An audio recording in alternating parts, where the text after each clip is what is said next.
Hey guys, welcome back to the channel. My name is Timothy, and on the channel we speak everything personal finance. And we're going to be reacting to a video titled Struggling Millennial Homeowners. I didn't need my degree. How many people out there actually went to college, completed all 4 years, and you don't even use your degree in the field that you work in now? I would say that I'm one of them. I did kind of use my degree to get the entry-level position in my job, but at the end of the day, I really didn't need a degree, and I really could have got the entry-level position for my job with any degree. So I might be one of those people, but this video is kind of just showing this family's life. It's pretty interesting to see what some people are going through in life. So this video was actually filmed about a year ago, but let's just see what's going on. Rich, we have $435 to last us till the end of the month. So it's already starting off. We have $400 left to the end of the month. So they're on a budget. They have $400 left. Hopefully they actually have more than $400 left, because that's stressful to actually not have any money. And you see they have a baby. What? Actually, till February 4th. That's even worse. I know. When we report on how great the economy is doing, what do you feel that? I don't feel it. I don't doubt that it's gotten better, but nothing necessarily feels like it really got easier on us. I don't feel like I'm getting a break anywhere. The American economy looks strong. A robust job market, stocks near record highs, inflation cooling. But many people are not feeling the positive vibes. I see $400 going towards my student loans, and I see $545 going for HOA, and I see groceries averaging about $150 a week. Sure, maybe for my wife's retirement portfolio, it might be looking great, but we need to get there first, right? That is crazy. I mean, you got loans, 400.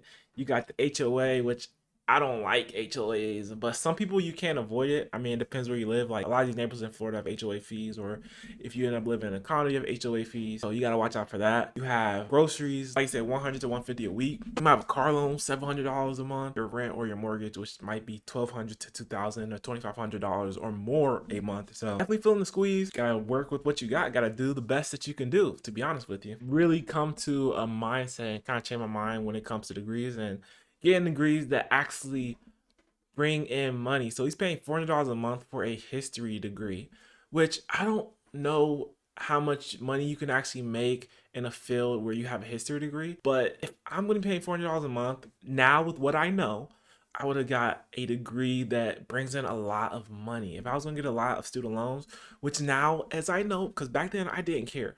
Back then, I didn't care how much I was paying. I didn't care how much money I got. I didn't care how much I had in loans. I just wanted to play football. So I just went wherever I could go so I could play football. I didn't care how much money in student loans I had.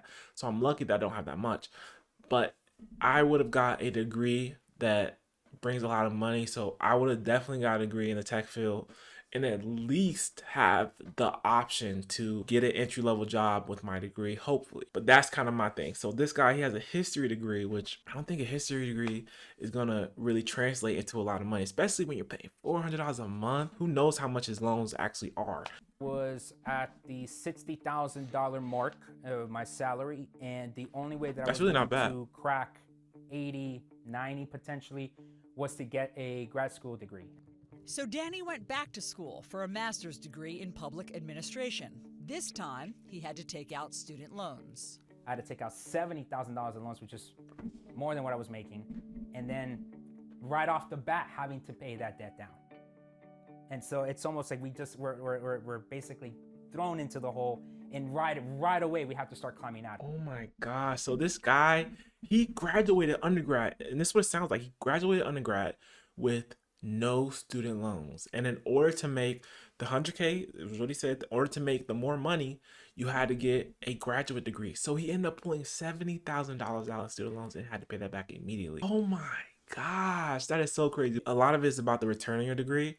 I guess if he's making 100K and he pulled out $70,000 for it, is that good? I'm not really sure, but I would like more of a $30,000. Maybe you pull out $30,000 to make 100K, but $70,000? Man, that's tough. Let's see here. That was 8 years ago. And the promise that his college degrees would lead to a steady paycheck has not paid off. Dang. So you're first generation, and what was the dream for you? What was the dream if you went to college? We would escape poverty, and So he went and got his degree, and he still didn't get the numbers that he was promised. Like, I don't know who promised him these numbers, but that's a big risk, going to pull out all this money to potentially get a salary bump, especially if it's some employer that said, if you do this, you'll get this. And they did that. And it's like, what happened? For immigrants that are coming to this country, that's always the thing that they tell you. Danny now juggles 3 jobs: soccer coach, tutor, and TikTok video creator. Wow. I don't have a full-time salary job since November of 2022. And it's not without trying. I've actually applied to about 100 jobs. If I'm not 100 mistaken. jobs. I would say about in the past year and change. And a couple of them have gone into the final round, but just unfortunately not been selected. You wanna look outside? Come here. Look outside. My life is very That's crazy. This guy, he's a freelancer.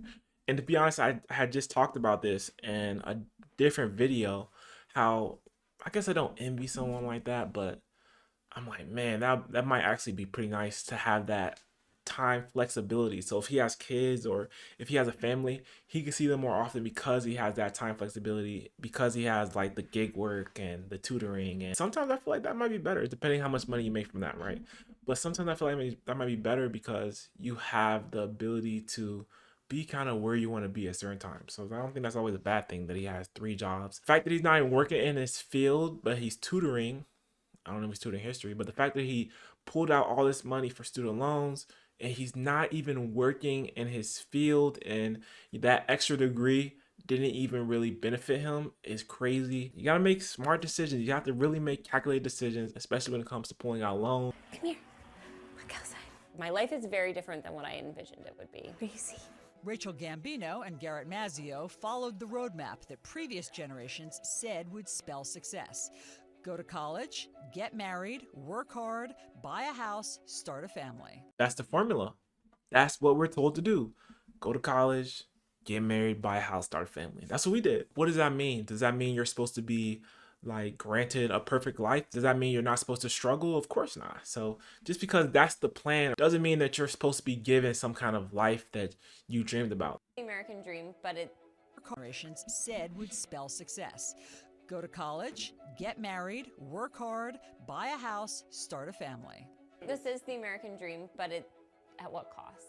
So we have all of those things and we appreciate every single one of those things, but we think about how we could lose those things very quickly. If one of us loses our job, we're in a not good place. Between their college debt and monthly mortgage payment, they feel they've slipped into a lower economic class than the one they grew up in. Do you describe yourselves as middle class? I like to think we are. I would say lower middle class. Why?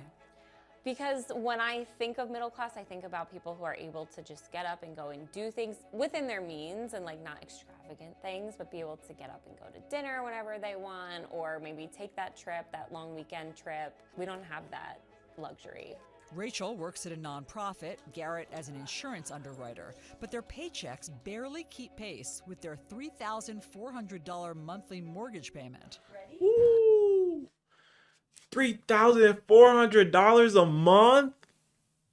And you think you're middle class? Bruh, come on. $3,400 a month for your mortgage? That is so crazy.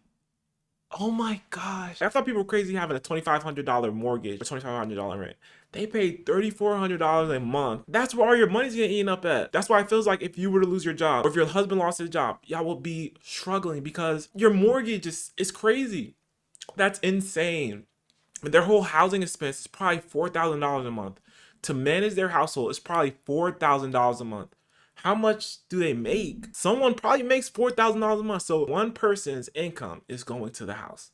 That is so crazy. And this is why I say, if you're able to lower your housing, you will see the world literally open up. You will be able to do so much more in life if you're able to lower your housing. Like we did with this house hack. Because we're house hacking, because we lowered our housing, we don't have any car payments, we're able to now invest more money, which doesn't make us feel like we're living paycheck to paycheck. We're now able to go on vacation, paid for it in cash because we lowered our housing. Lowering your housing is the most important thing you could do. They literally follow the path to a T, but they said that we're going to buy this house that's super expensive because that's the American dream and that's what people are telling us to do. And our income can afford it. But, you know, property taxes and insurance goes up and all these different things happen. Rachel's 26-year-old sister, Kristen, moved in to help offset costs for all of them. So all of this is affecting your family planning. You know, once we started getting daycare costs, it was like, we Oh. cannot afford. Daycare gets even. Oh my gosh, this video. I swear I watched this video before, but it's really hitting me right now. $4,000 a month. We're gonna go $4,000 a month because we're talking about utilities, just maintenance. $4,000 a month. They're gonna go to that daycare that costs $1,000 a kid, $300 a week, $5,000 before you even leave the door is already hitting you on the first of the month. And then they talk about they're struggling, but it's right there. It's literally, they're in the struggle. Why do you live in a $3,400 or $4,000 a month mortgage house in Pennsylvania? How expensive is Pennsylvania? It can't be that expensive. I might have to look up how expensive Pennsylvania is after I watch this video. I'm gonna pull it up. How expensive is Pennsylvania and see exactly where they live. Or just the air, like that's crazy. Could they maybe go rent for $1,200 and then they have all the extra money now? They got rid of that $3,400 mortgage? Man. Afford to have another child until he's in a public school system. I'd love for him to have like a partner in crime, but we can't afford to give him that for at least 4 years. And is that sad? I'm sad.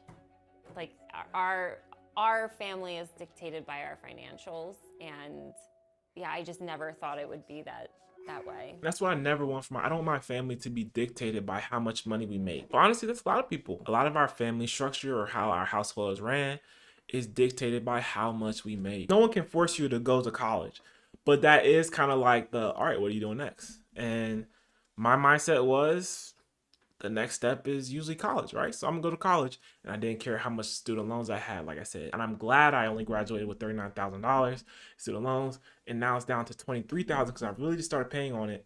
But the fact that they're saying the student loans is like one of the biggest regrets, but there's a lot of things that you can do in order to not have all these student loans. One of the best things that I wish I would have did was go to community college for 2 years, cash flow that because community college is cheap, and then find ways to get scholarships or grants or possibly cash flow going to a university where I could live at home and be a commuter, and that would have lowered my student loans by so much and probably would lower these people's student loans by a lot as well. I don't know if they, stayed on campus or what their situation was, but there's a lot of ways that you can actually not pay as much or pay no student loans, but you have to do the research and take the time to actually look up these things. Let's finish the video. It's like, I have a communications degree, and I definitely did not need that to be successful. Yeah.